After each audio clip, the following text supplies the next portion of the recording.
Hello guys! Kung yung anak nyo ay kagaya ng anak ko na ayaw dumede doon sa traditional nipple, so guys, go for a straw bottle.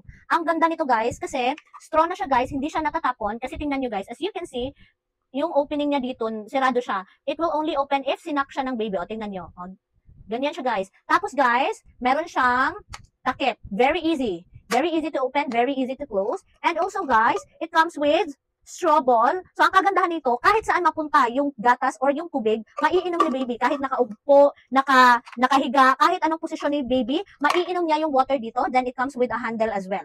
Ang kagandahan din dito, guys, meron din siyang measurement. So, this one is 350 ml na siya, guys. So, tatlo na yung binili ko kasi para naman may kapalitan. And yung material na gamit niya, guys, hindi siya yung ordinary na plastic na kagaya ng mga traditional feeding bottle na manipis. So, ang kapal ng material na ginamit sa kanya guys. So, kahit mahulog siya, hindi siya madaling masira. Believe me guys, ang hirap patigilin yung baby ko sa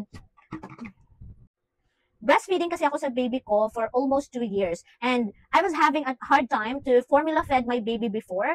Kaya guys, ayaw niya talaga ng mga traditional nipple. Kaya I found a way and unfortunately, I found this kind of feeding bottle. Mas prefer niya yung straw. At mas maganda siya guys kasi you know that nipple or traditional feeding bottle, yung mga nipple is nakakasira ng teeth. But guys, look at my baby's teeth. Tingnan nyo guys. It's been a year since ginamit namin to. Kasi tumigil siya mag-breastfeed. Yeah.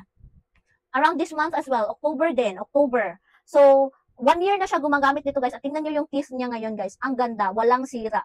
So, I recommend guys na instead i-introduce nyo yung nipple, I recommend na ito yung i-introduce nyo sa baby nyo. So actually, this is advisable for 1-year-old and above. I don't know if pwede ba to sa mga 12-year-old, no, not 12 months old pababa. I don't know if it's okay, but you can try guys. Kasi medyo malaki kasi siya guys. Oh. Malaki yung opening niya. So, according to the manual, advisable to siya for 1-year-old and above.